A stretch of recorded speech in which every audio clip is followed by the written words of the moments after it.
Assalamualaikum warahmatullahi wabarakatuh. Saudaraku pemirsa Amtal TV, juga pendengar Persada FM dimanapun Anda berada.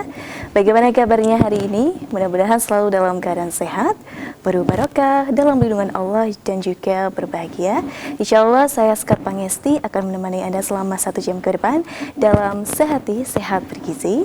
Dan tentunya juga bersama narasumber kita yang sudah hadir di sebelah saya ini, yaitu Mbak Aulia Idris. Mari kita sapa beliau. Assalamualaikum warahmatullahi wabarakatuh. Mbak Lia. Waalaikumsalam warahmatullahi wabarakatuh, Mbak Sekar. Mbak Lia, ini bagaimana kabarnya hari ini? Alhamdulillah sehat ya. Sehat ya? Sudah hampir sampai di ujung Ramadan. Sudah hampir sampai di ujung Ramadan. Baik. Ini ada agenda mudik tidak ini, Mbak?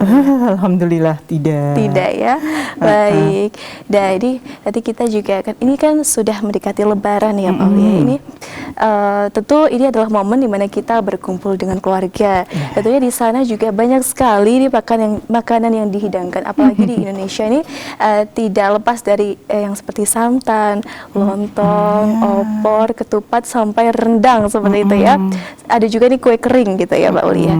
Jadi bagaimana kita tetap tidak mengurangi esensi dari menu-menu di bulan saat Lebaran gitu, tapi juga tetap kontrol kesehatan kita gitu ya. Dan ini juga sesuai topik kita juga ya, Mbak Ulia, bagaimana bijaksana memilih menu sehat saat Lebaran. Ya, betul. Baik. Jadi kami udah juga ingatkan kembali bagi pemirsa yang ingin bertanya, Anda dapat menghubungi line telepon 02716793000, juga SMS WhatsApp 08112553.000. Baik, Mbak Ulia, mungkin silahkan ini. Iya. Terima kasih, Mbak Sekar. Bismillahirrahmanirrahim. Assalamualaikum warahmatullahi wabarakatuh. Waalaikumsalam. Saudaraku pemirsa MTA TV, pendengar Persada FM dimanapun Anda berada. Alhamdulillah, kalau kita dulu berada di awal Ramadan, membahas kembali di tengah Ramadan, sekarang kita mulai membahas menjelang ujung dari Ramadan kita. Ada satu kesedihan ketika Ramadan juga akan segera meninggalkan kita. Kita berharap semoga latihan kita selama sebulan ini hasilnya lulus dengan bagus. Ya, kita sudah diuji, bertahan, kemudian juga mungkin cobaannya besar karena kita berada di negara yang tropis panas gitu ya. Sekarang kita akan tiba, saatnya hari kemenangan tiba. Sebetulnya tujuan dari kemenangan itu adalah kemenangan dari iman kita ya. Tetapi karena budaya dari masyarakat kita kadang-kadang kan open house, silaturahim, bertemu dengan seluruh keluarga besar. Biasanya tidak terlepas dari aneka jamuan yang ada di sana. Dijamu ya, karena cuman sekali, cuman bakdo, cuman pengpisan begitu. Tahun sekali gitu ya, Mbak Lia. Iya, jadi sepertinya itu adalah hari kebebasan kita. Ada dikatakan ini mungkin balas dendam, kemarin kan nahan lapar, nahan haus ya. Padahal ini sudah bagus banget. Dulu saya sempat sampaikan, selama sebulan ini seseorang dikatakan sukses puasa Ramadannya jika idealnya berat badan turun apa naik nih? Turun. Harusnya turun ya. Iya. Tapi coba ditimbang ibu-ibu, ini naik apa turun ya? Yang turun itu berarti sukses. Yang nambah jangan kecil hati, Anda harus mengulang kembali gitu ya. Tetapi setidaknya di sini kemungkinan kita sudah mulai mengenal atau membiasakan diri bahwa kedisiplinan, membiasakan sahur ya untuk mendapatkan berkahnya, kemudian juga mendapatkan kondisi yang kita siapkan untuk aktivitas satu hari, itu betul-betul sudah kita manage dengan bagus. Latihannya nggak cuma sehari, full 1 bulan non-stop, dan ini berat sekali. Berat ya. Kalau sudah bisa melalui, insya Allah. Karena ketika puasa itu idealnya aktivitas nambah atau turun sih, Mbak Sekar? Kalau puasa? Iya. Turun. Ya, aktivitas pasti turun ya. Tetapi kenyataannya, prakteknya sudah kita bisa mager 24 jam. Makannya ditambah banyak, bukbernya nggak pernah ketinggalan, mukbangnya banyak, bahkan sekarang sudah mulai tren all you can eat. Semua bisa Anda makan. Ini sedih banget saya karena ini nyaris pendidikan kita bisa gagal total kalau kita tidak bisa mengendalikan diri. Walaupun kita all you can eat, semua boleh kita makan, tapi hendaknya kita bijaksana dengan apa? Membatasi secukupnya, semampunya kita, sesuai dengan kebutuhan kita. Tadi dikatakan, ketika Ramadan aktivitas berkurang, maka idealnya makanan kita juga harus dikurangi. Sebenarnya udah dengan makan 2 kali itu sudah mengurangi. Ada sahur, ada buka. Tetapi ini kadang-kadang yang mengacaukan semua justru di buka puasa. Buka puasanya semua dimakan, kemudian habis sholat maghrib makan lagi lebih banyak lagi, atau bahkan sholatnya udah mepet-mepet karena makannya nggak selesai-selesai. Setelah itu ngantuk tidur. Padahal harusnya ketika malam saatnya kita perbanyak ibadah kita, karena Ramadan itu kesempatan untuk mendapatkan ampunan, untuk mendapatkan semuanya. Itu bonusnya sama Allah dijanjikan di bulan Ramadan. Berhubung sudah terlalu kenyang ketika buka, endingnya ngantuk, jadi nggak produktif, sayang kan gitu ya. Nah, jadi hari ini kita akan mencoba kilas balik, berawal dari kebiasaan selama 1 bulan puasa, apakah kita sudah melaksanakan dengan sebaik-baiknya. Nanti endingnya adalah dengan klimaksnya kita merayakan Idul Fitri. Ya, kita masih menunggu dalam beberapa hari ini, kita menunggu pengumuman pemerintah, kebijakannya akan seperti apa, tapi saya yakin saat ini ibu-ibu semuanya sudah siap dengan semuanya.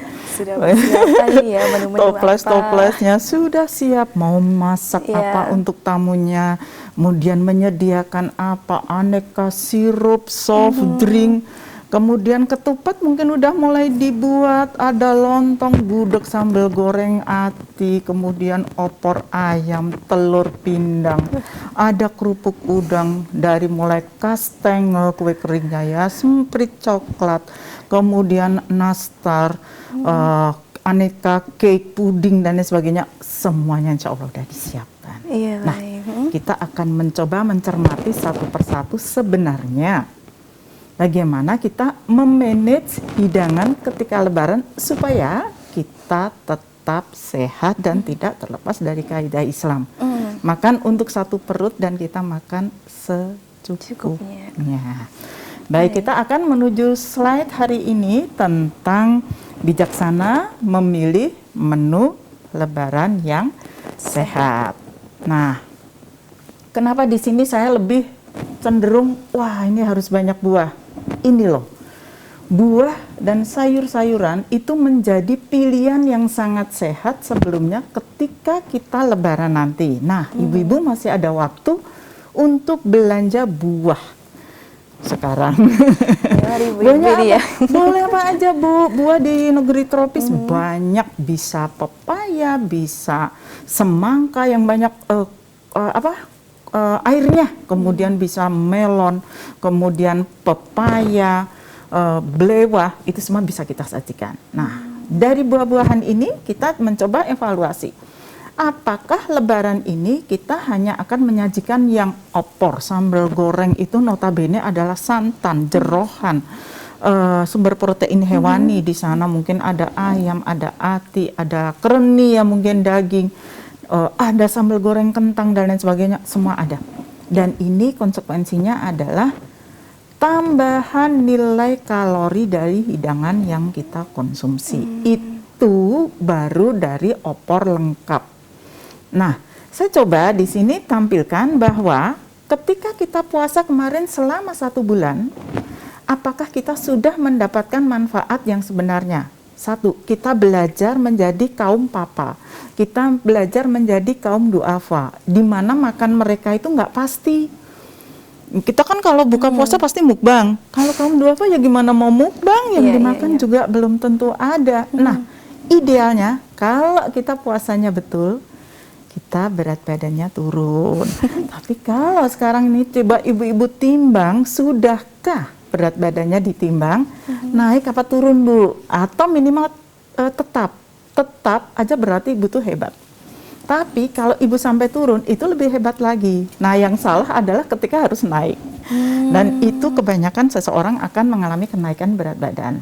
Sudah ditimbang. Loh, kan puasa bukannya turun kok malah naik. Ini pertanyaan hampir sebagian besar orang naik ya. Baik. Nah, kemudian kita bisa lihat juga bahwa kondisi ketika puasa itu kita selalu berekspektasi, kita selalu berharap, kita selalu memperkirakan bahwa BB kita pasti turun.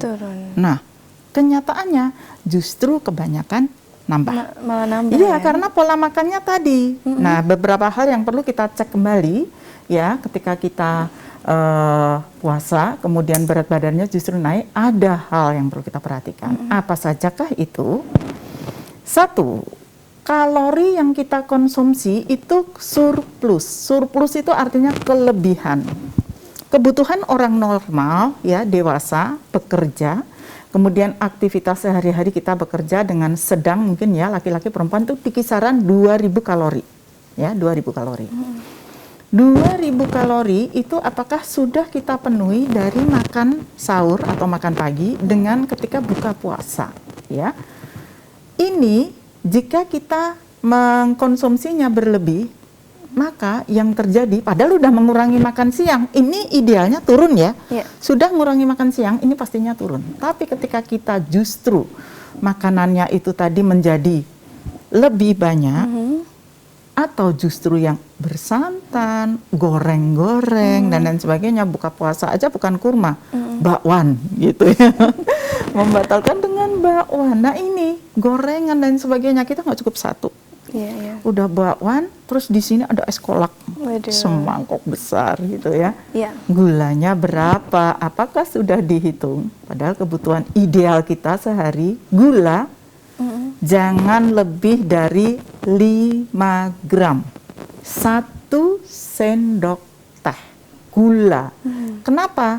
Karena kita masih konsumsi gula-gula yang lain, Bapak Ibu. Ada gula dari nasi. Nasi itu ya, takaran saji sekali makan untuk 2000 kalori itu sekitar 100 gram.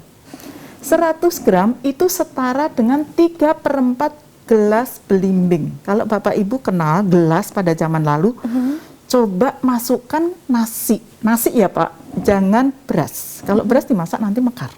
Tapi ini sudah dalam bentuk nasi, itu adalah 3/4 gelas belimbing. Itu nilai kalorinya adalah 360 kalori. Nah, dari nasi 1 gelas. Itu seberapa kalau di piring? Kita ukur piringnya. Sekarang dianjurkan jangan makan pakai piring yang besar. Makanlah pakai piring kecil supaya kita tidak terlalu penuh piringnya itu. Nah, sekarang piringnya dikasih nasi tadi. Kira-kira 2/3 gelas atau 3/4 gelas. Itu sudah cukup untuk nasinya. Lauknya tempe sepotong, tahu sepotong, atau mungkin dengan telur 1 biji, atau dengan ikan 1 potong, atau kalau daging 1 kilo itu dipotong menjadi 20. Jadi 1 kilogram daging dibagi 20 potong, per porsi daging itu rata-rata adalah 50 gram. Bisa daging, bisa ayam. Nah, kalau ayam bisa lebih berat karena ayam itu basah ya.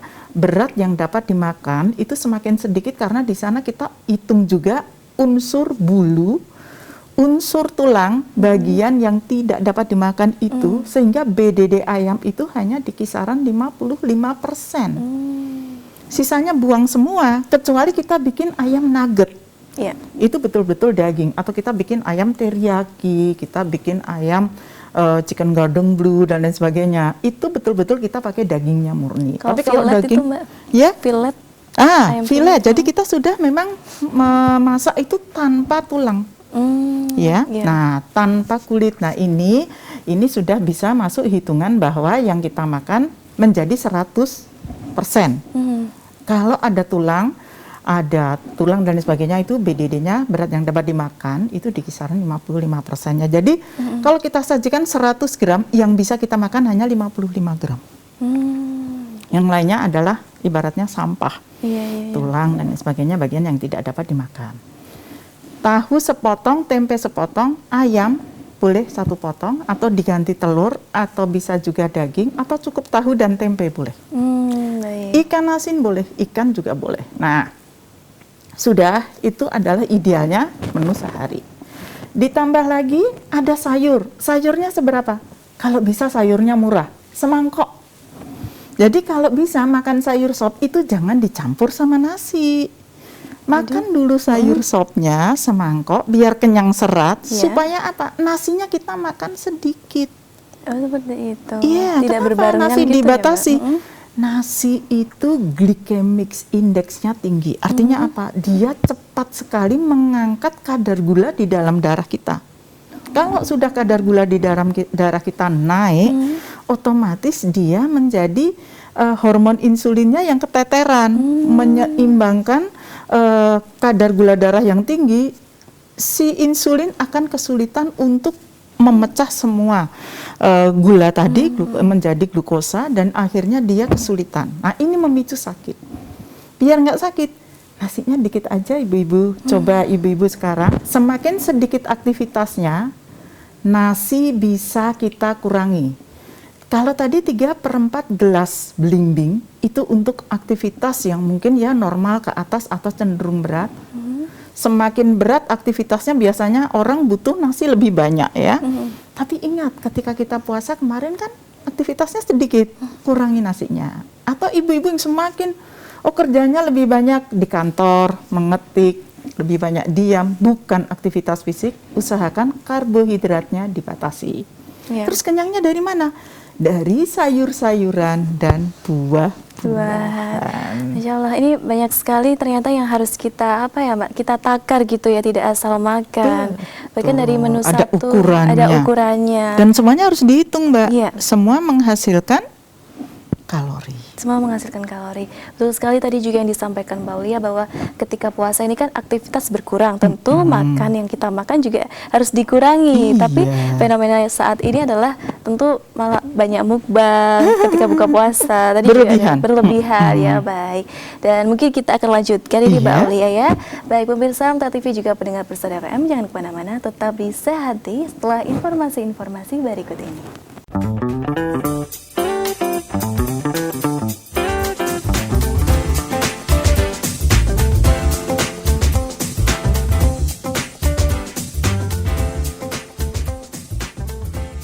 Ya, terima kasih pemirsa, masih di Sehat Bergizi tentunya bersama narasumber kita Mbak Aulia Idris, yaitu dengan topik yang kita bahas adalah bagaimana memilih menu makanan sehat lebaran begitu ya. Dan ini Mbak Aulia, mari kita lanjutkan. Ini ada pertanyaan tapi sebelumnya. Gitu boleh. Assalamualaikum warahmatullahi wabarakatuh, Ibu Aulia Idris. Saya berumur 56 tahun. Sebaiknya satu hari berapa kalori yang saya butuhkan dan jenis makanan apa saja serta ukuran kalorinya untuk satu hari. Berat badan saya 60 kilo dan tinggi badan 141 cm. Agar ideal, apa yang harus saya lakukan? Terima kasih atas pengetahuannya dari Bu Sri Sukraswati di Purworejo. Ibu di Purworejo, semoga selalu sehat. 56 masih aktivitas ya. Ini tadi ibunya beratnya 60, tingginya 141. Agak kelebihan dikit. Nah, ibu kurangi nanti dengan apa? Mengurangi makan ditambah olahraga.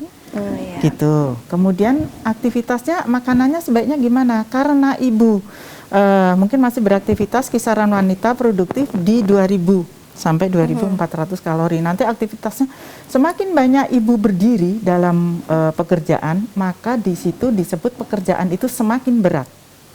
Semakin banyak kita duduk, maka pekerjaan itu dianggap semakin ringan. Kemudian paparan suhu udara di sekitar kita, misalnya semakin panas, itu juga akan membuat kita menjadi kurang nyaman ya. Maka ini ada tambahan kebutuhan kalori ketika panas ya. Ibu untuk mengukur bagaimana? Ya, tadi ibu di kisaran 2000 kalori. Jadi kalau ibu makan nasi sehari 3 kali sehari, maka ibu bagi nasinya untuk 1 gelas pagi, 1 gelas siang, 1 gelas malam, 3/4 gelas belimbing ya, atau segelas botol kemasan itu boleh. Lauknya tadi satu potong ya, mau ikan, telur, tahu, daging, ikan, itu semuanya bisa dikombinasi selang-seling. Sayuran 1 porsi, buah 1 porsi. Makan pokok adalah makan pagi, makan siang, makan malam. Kalau ibu puasa berarti tinggal switch yang makan siang ditambahkan ke makan malam, 2 kali makan.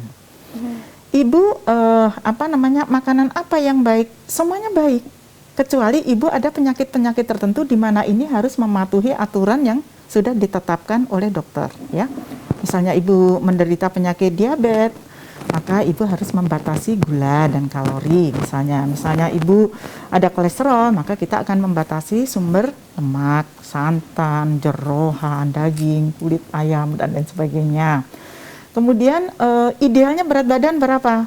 Saya punya hitungan yang paling gampang buat ibu, paling gampang semuanya bisa. Tinggi badan dikurangi 100, kurangi 10%.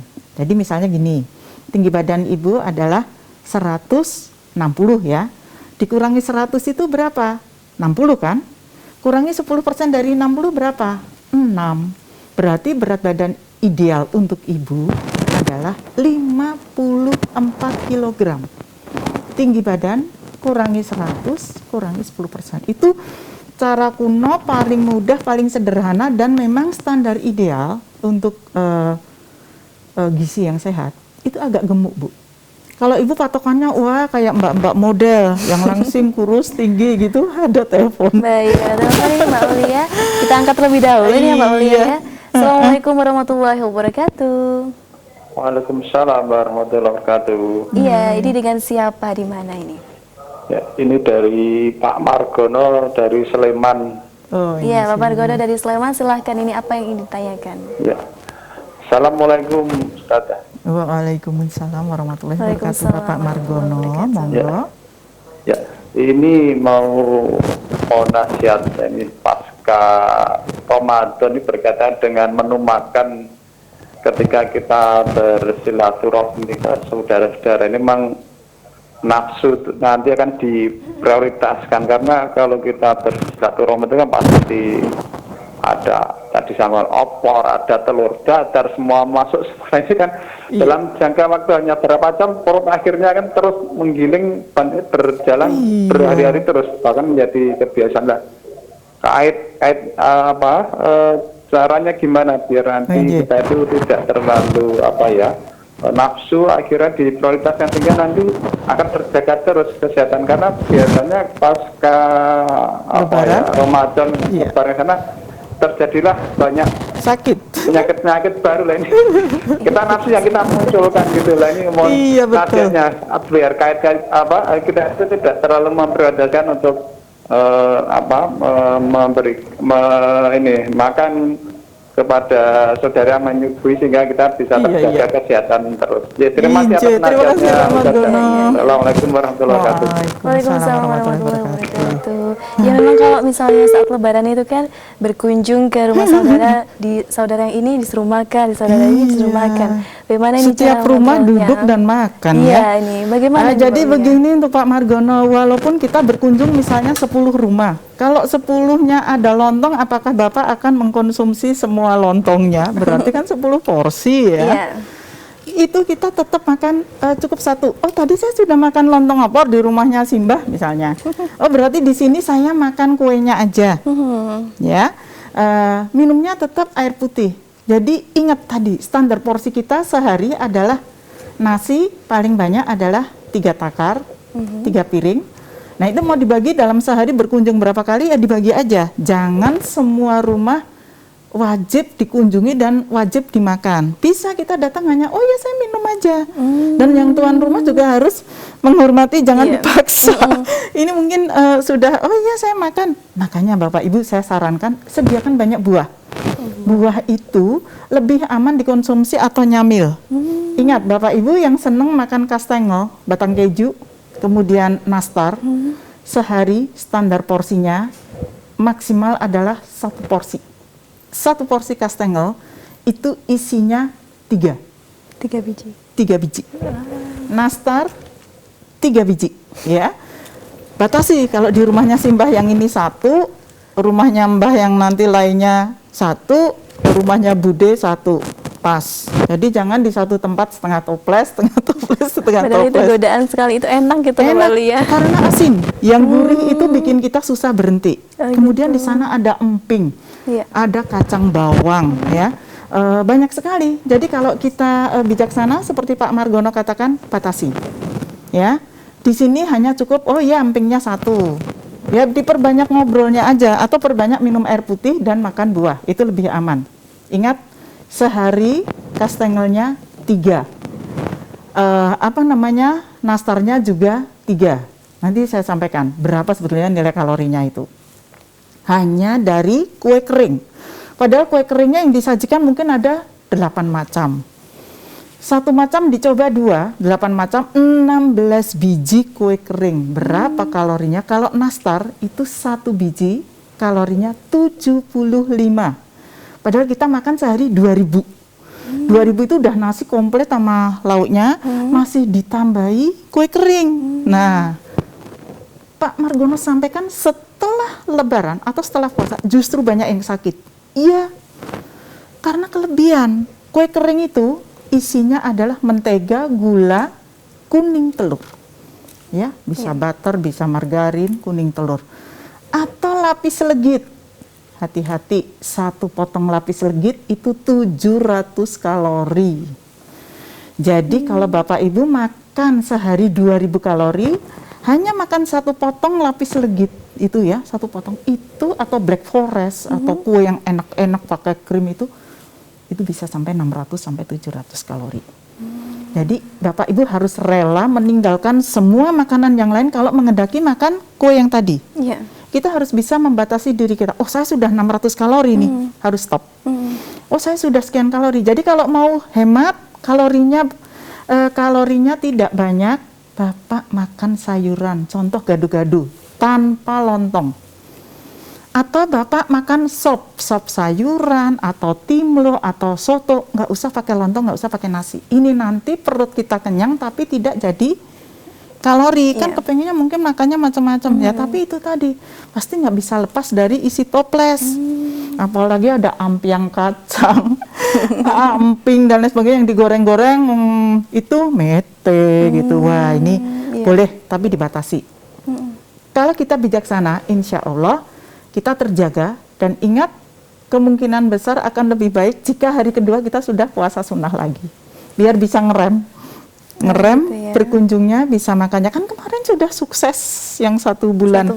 Sudah bangun rutin mudah, makan pagi bisa sahur itu sudah jadi terbiasa, udah nggak males-malesan, on time makannya tepat menjelang subuh kita selesai. Itu sudah sangat bagus untuk kesehatan kita. Jadi kita pertahankan yang sudah bagus 1 bulan, jangan diubah hanya karena lebaran 1 hari 2 hari. Boleh, tapi kalau memang mau setelah makan Bapak olahraga. Setelah makan dibakar. Ya, misalnya jalan, keliling dan lain sebagainya, kalorinya segera kita bakar. Makanan itu kan disimpan. Ketika begitu sudah masuk ke tubuh kita kan dia naik menjadi kalori, disimpan jadi lemak dan lain sebagainya. Akan hilang lemak dan gulanya turun kalau kita bakar. Terserah Bapak mau kerja, mau nyangkul, mau nimba air, mau bersepeda, bakar setelah makan. Ini adalah salah satu strategi supaya kita aman ketika lebaran. Iya, baik Bapak, mudah-mudahan ini bisa menjawab ya. Tapi Mbak Lia, di menu lebaran kan tadi seperti yang sudah disampaikan tuh ada seperti opor, rendang, sambal goreng ati dan sebagainya. Itu kan juga banyak mengandung santan. Nah, ini apakah ada nih pengganti santan gitu Mbak Lia? Ya, itu tadi. Kita boleh mulai menciptakan soto tanpa santan, opor tak bersantan, sambal goreng tak bersantan, atau yang biasa disebut dengan balado. Kalaupun pengen sedikit, karena rendang itu minimal kelapanya 7. Wah, 7 butir ya. Baru mantep gitu ya. Iya, semakin gurih, semakin mantep, semakin tinggi resikonya. Jadi Bapak Ibu boleh misalnya kita menggantikannya dengan apa? Tadi sop yang biasa berlemak bersantan-santan kita ganti yang clear, soto. Ya. atau malah gado-gado yang tanpa apa namanya, nggak usah pakai lontong, takut kenyang karena sayuran aja sudah cukup mengenyangkan, Iya. gitu ya. Atau aneka rujak buah, pecel itu disajikan ketika Lebaran bagus banget. Jadi nggak harus kita lontong opor. Adalah sedikit buat syarat sekedar lengkap-lengkap ini Lebaran. Tapi Iya. saya rasa orang juga udah bosen di rumah masak opor, di mana-mana kita dijamu Iya. pasti opor lagi. Iya, baik. Ini kan tadi makanan berat ya Mbak Ulia. Kalau Berat, betul. tentang cemilan kan ada kue kering, terus ada juga nih kalau orang Jawa itu tape gitu. Wah, ini. Nah, tape itu kalau misalnya kita sandingkan dengan soft drink, nah itu apakah boleh Mbak Ulia? Gini ya, tape itu sumber karbohidrat, dia gulanya tinggi, iya. ya. Dan gula yang tinggi ini dia terjadi fermentasi sehingga muncul alkohol. Dia memicu aktivitas lambung, ini asam lambungnya bisa naik. Iya. Jadi kalau di situ dia asam lambungnya sudah naik, di sini ada soft drink. Soft drink itu gulanya banyak sekali. Iya. Jadi lebih baik kalau tape sama air putih.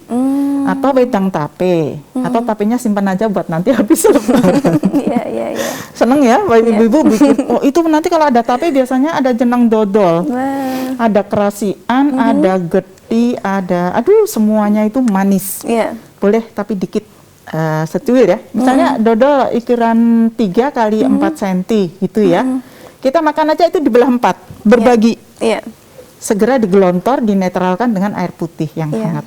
Semoga keadaan ini juga bisa menyiasati kepengen tapi tidak berlebihan. Baik, baik.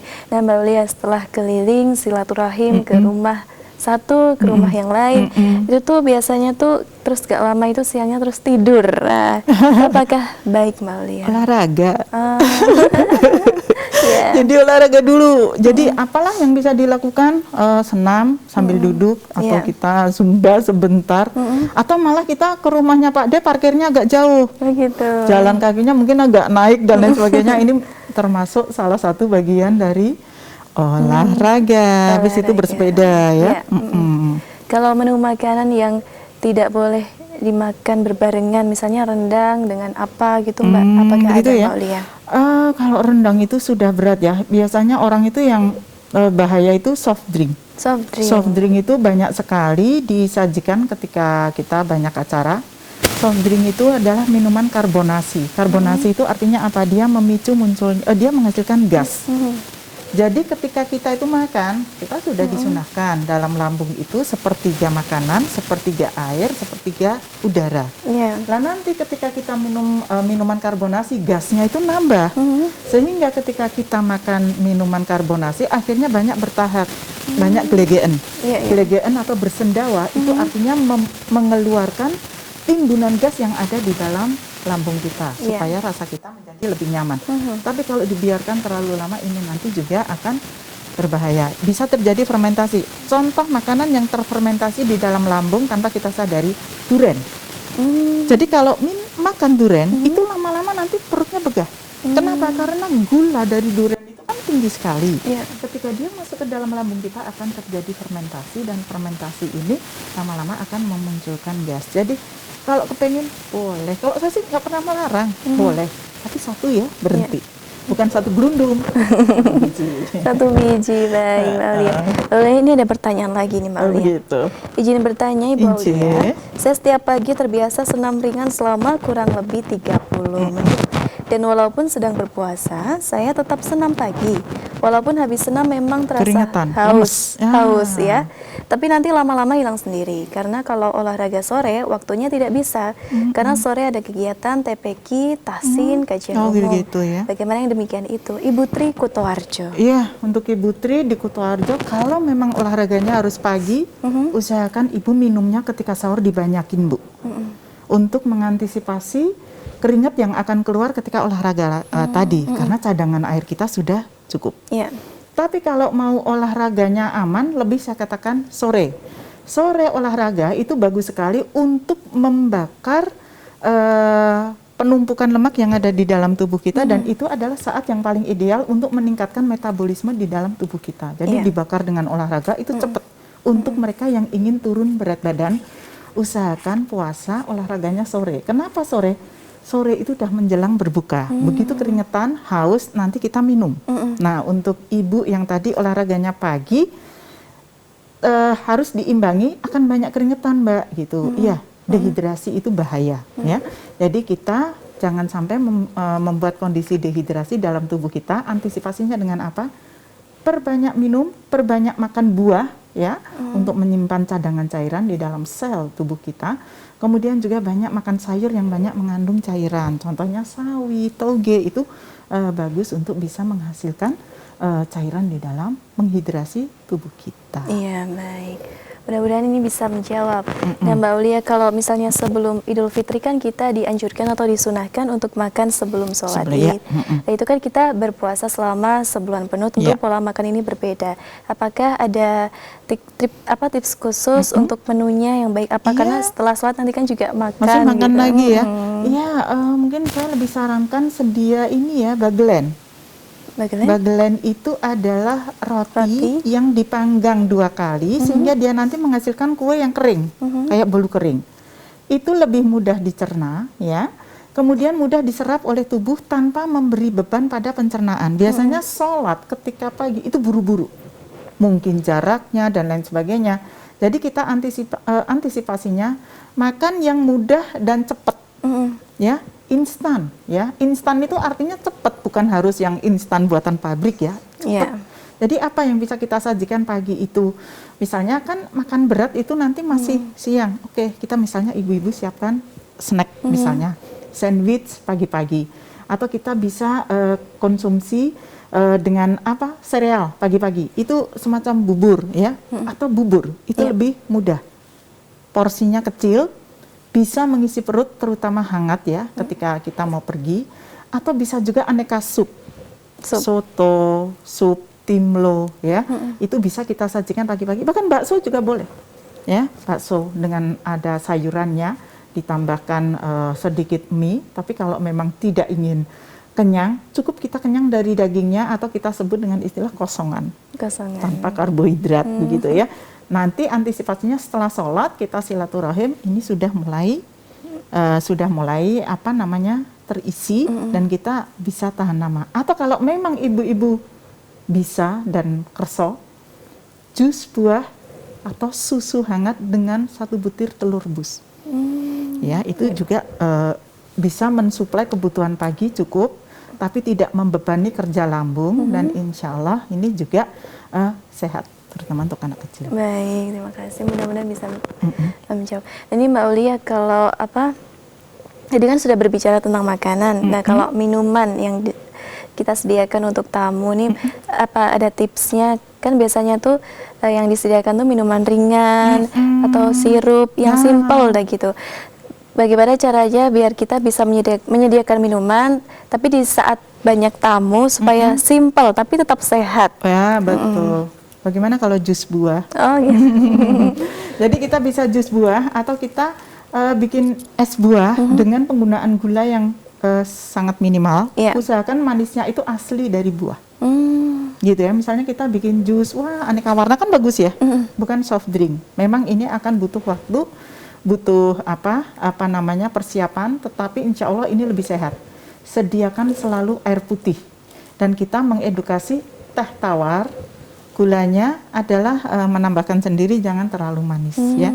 Jadi terbiasa kita dengan tidak konsumsi gula secara berlebih. Ingat, di sebelahnya masih ada nastar, di sebelahnya masih ada kastengel, masih kue-kue yang banyak. Belum gorengannya, di sana ada kroket, risol, lumpia, ada lemper, ada tape ketan, banyak sekali. Nah, ini bijaksananya Bapak Ibu memilih. Ya. Membatasi dan mengatakan stop kepada diri sendiri, ya. Kita harus bisa, oh iya saya sudah cukup, gitu. Ya, jadi nanti insya Allah nggak akan terlalu kenyang dan aman. Kita kalau mau keliling lagi atau memang kita sudah ke sana, tadi sudah makan di sana. Iya, gitu ya. Baik. Nah, kalau ini kita sebagai orang tua, ini kan tentu ketika berkunjung anak ini juga ikut. Di situ banyak sekali makanan-makanan yang menarik. Mungkin anak juga penasaran ingin mencicipi gitu ya, Mbak. Bagaimana caranya sebagai orang tua tetap mengontrol makanan-makanan yang dimakan saat berkunjung di tamu-tamu? Sediakan puding buat anak-anak atau sate buah. Oh gitu. Iya. Atau kalau mau es loli, jus yang dibungkus seperti es lilin, pakai es plastik itu, kita simpan, kita sajikan aneka macam. Alpukat, buah naga, mangga, sirsak, itu kita sajikan untuk anak kecil. Itu juga bagus. Jadi dia atau puding yang ditusuk-tusuk ya. Jadi aneka puding yang banyak buahnya ini kita mengenalkan juga mereka kenal banyak makan buah daripada dia disuguhin wafer-wafer, coklat-coklat, permen dan lain sebagainya. Kita gantikan mulai sekarang dengan aneka buah, aneka jus, sate-satean buah atau sate-satean aneka hidangan. Tapi usahakan ya Bapak Ibu seminimal mungkin menyajikan yang goreng-goreng. Baik. Banyak minum air putih pokoknya ya. Kalau es buah ya itu bisa diganti dengan yogurt gitu Mbak untuk susu kental manisnya supaya mengurangi gula seperti itu? Oh bisa gitu. Jadi kalau sudah pakai es sirup gula rasa susu ya, bukan susu kental manis, sirup gula rasa susu itu bisa kita atur, atau bisa pakai susu segar. Susu segar diisi aneka potongan buah. Itu akan juga menjadi ya. Baik, nih Mbak Aulia, tidak terasa waktunya sudah habis. Terima kasih banyak Mbak Aulia atas tips-tips, jadi bermanfaat sekali, apalagi sudah mau momen lebaran seperti itu ya. Mbak Aulia sehat selalu. Selamat lebaran nantinya. Taqabbalallahu minna wa minkum. Untuk para pemirsa semua tetap sehat. Insya Allah kita akan jumpa lagi di kesempatan mendatang. Baik, sehat selalu ya Mbak Aulia ya. Sama Mbak. Assalamualaikum warahmatullahi wabarakatuh. Waalaikumsalam warahmatullahi wabarakatuh. Ya pemirsa Amta TV juga pendengar Persada FM dimanapun Anda berada, terima kasih telah menyaksikan Sehat Ya, Sehat Bergizi bersama saya Sekar Pangesti dan juga narasumber kita Mbak Aulia Idris. Saya Sekar Pangesti mewakili seluruh kru yang bertugas. Ucapkan terima kasih. Wassalamualaikum warahmatullahi wabarakatuh.